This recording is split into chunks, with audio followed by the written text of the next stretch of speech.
Baik, assalamualaikum warahmatullahi wabarakatuh ya. Perkenalkan nama saya Medical Shop dan hari ini kita akan melakukan eh, penjelasan tentang tingkat kesadaran ya. Yang dimana ini tingkat kesadaran ini sangat penting banget ya buat pasien trauma atau pasien kena cedera kepala gitu ya, atau pasien yang lagi di monitoring di ICU gitu kan ya. Itu sangat penting banget ya, soalnya buat prognosis pasien. Jadi kita membahas tingkat kesadaran tuh ada empat ya, ada tingkat kesadaran pasien ya. Terus ada GCS ya atau Glasgow Coma Scale, asli juga ada AFU dan tata laksana pada pasien kalau daruratnya tuh gimana ya? Simpelnya tuh gimana gitu.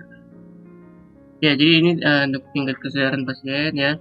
Kita harus tahu juga kan tingkat kesadaran pasien itu gampangnya tuh ada empat gitu ya secara singkatnya. Ada kompos mentis, somnolens, stupor, dan koma.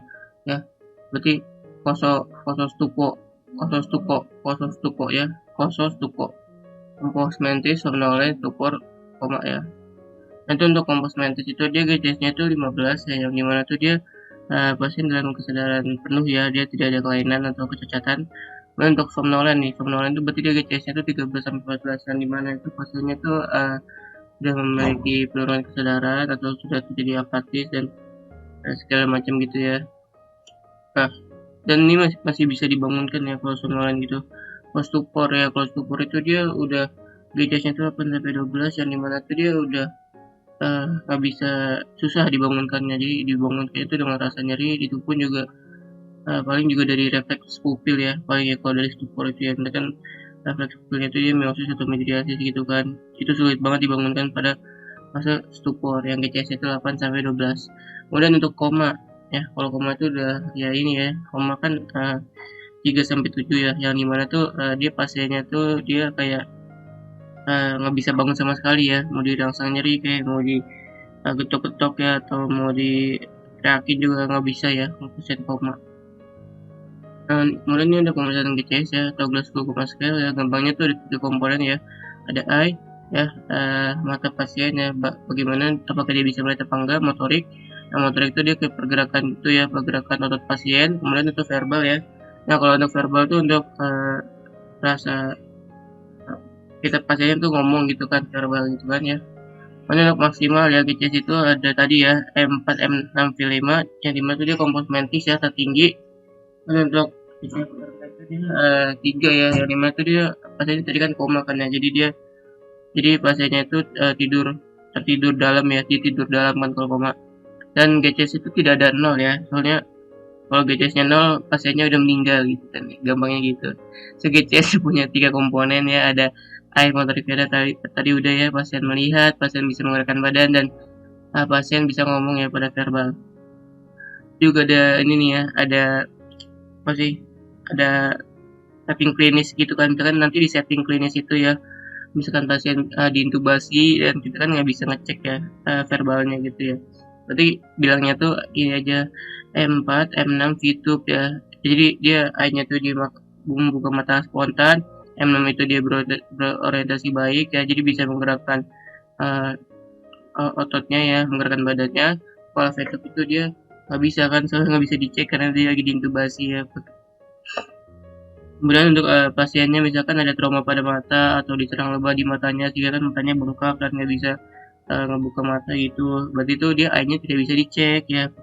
Kemudian M6 sama V5-nya normal. Itu pun juga sama kalau misalkan pasiennya uh, gitu ya, pasiennya nggak bisa ngomong, berarti kan emang ada penyakit nggak bisa ngomong gitu kan. Berarti dia eye-nya 4, M6 dan FI-nya tidak bisa dicek karena pasiennya emang dari awal sudah itu ya bisu, dia pasiennya ada penyakit bisu gitu.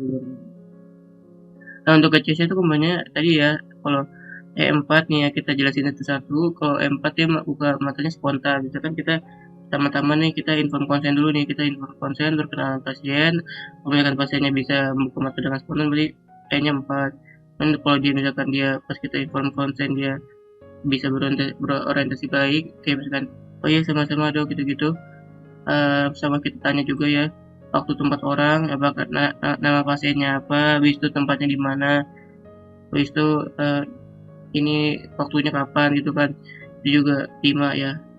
Kemudian juga kalau misalkan dia bisa mengikuti atau mematuhi perintah, misalkan bisa mengangkat tangan atau menjulur lidah, itu dia motoriknya 6. Dan kalau misalkan itu kan, itu setting klinisnya kalau misalkan di inform consent pasiennya bisa merespon gitu kan.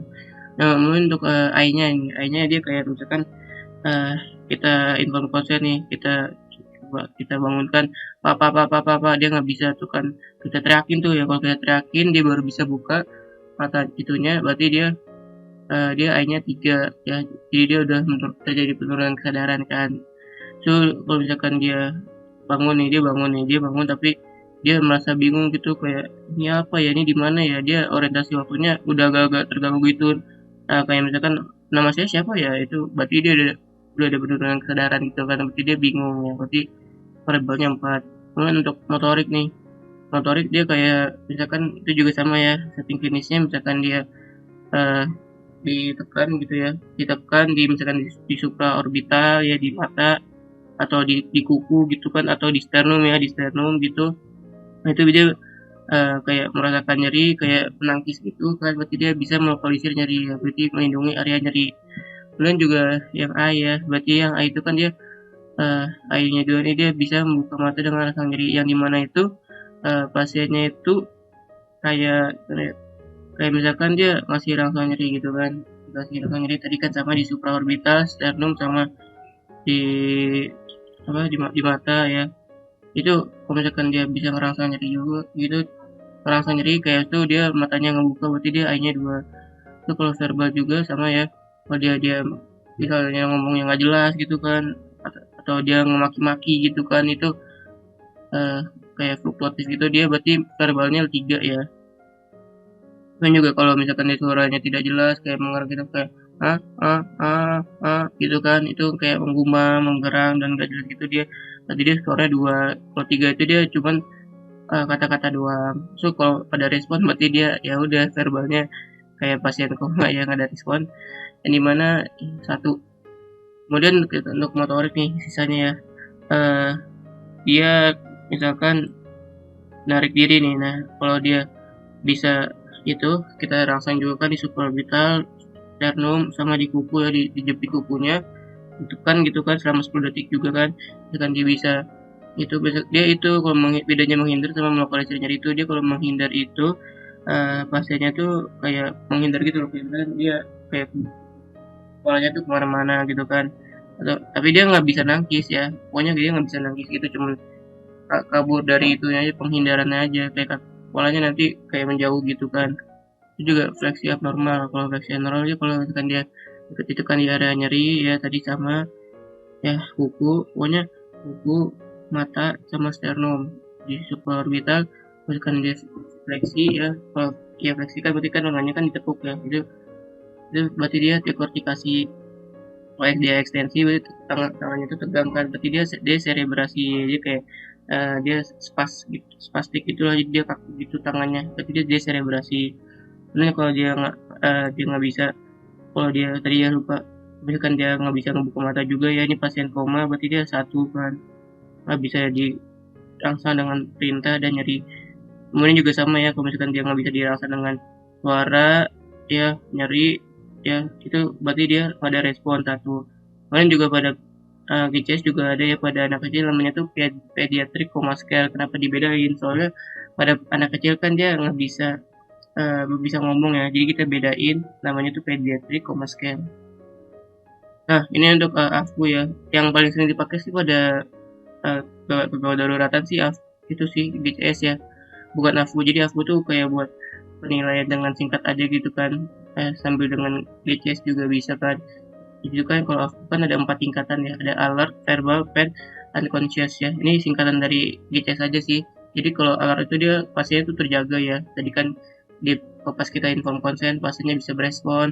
Kalau misalkan pasiennya nggak bisa berespon, kita teriakin gitu kan, itu verbal. Kalau misalnya pasiennya kita kasih inform konsen, nggak bisa ngerespon, habis itu dia kayak pasiennya itu dia kita teriakin tapi dia nggak ngerespon, itu kita lokalisir sendiri ya, dia kayak ngebuka mata, atau dia merasa kesakitan ya pasiennya, aduh aduh aduh aduh, atau dia kayak dia nangkis, itu berarti dia pain ya. Kalau unconscious berarti dia pasiennya udah tidur kan, udah turu, dia bisa koma dan segala macam.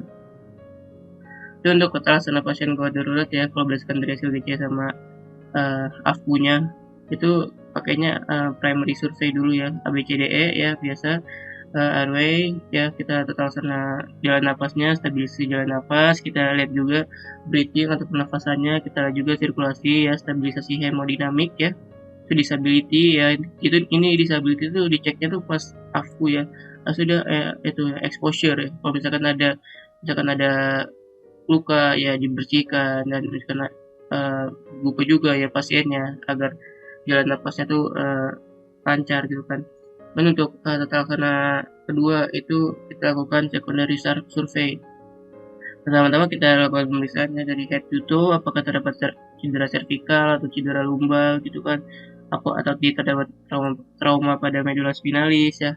Kemudian kita lihat juga nih ya pada ronsennya nih, kita lihat ronsennya nih ya. Ini ronsennya itu sesuai dengan kenanya di mana ya. Kalau misalnya kenanya di leher ya berarti kita X-ray ini ya, misalnya kayak X-ray leher. Kalau kenanya di otak berarti kan kita CT scan kepala. Kalau kenanya di toraks berarti kan kita X-ray toraks gitu kan.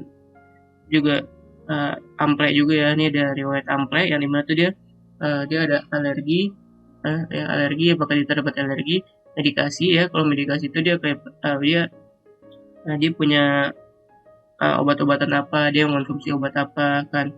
So dia pas illness dia di kalau medikasi ini comorbid gitu ya. Kalau pas illness dia riwayat penyakit sebelumnya, dia ada riwayat apa gitu kan, sama operasi dan kehamilan. Kemudian untuk last meal dia sebelum kecelakaan tuh dia makan apa. Kemudian event itu dia kayak misalkan coba ceritakan ya, kalau pasiennya tidak amnesia bisa diceritakan seperti kejadiannya tuh gimana sih pas terjadinya kecelakaan, atau yang saksinya ya, yang misalkan ngelihat itu harus diwawancarakan gitu kan, gimana pasiennya gitu ya. Jadi untuk tingkat kesadaran hanya itu ya, dan semua dokter umum harus bisa ya, soalnya nih banyak ya kejadiannya ya. Sekian, terima kasih.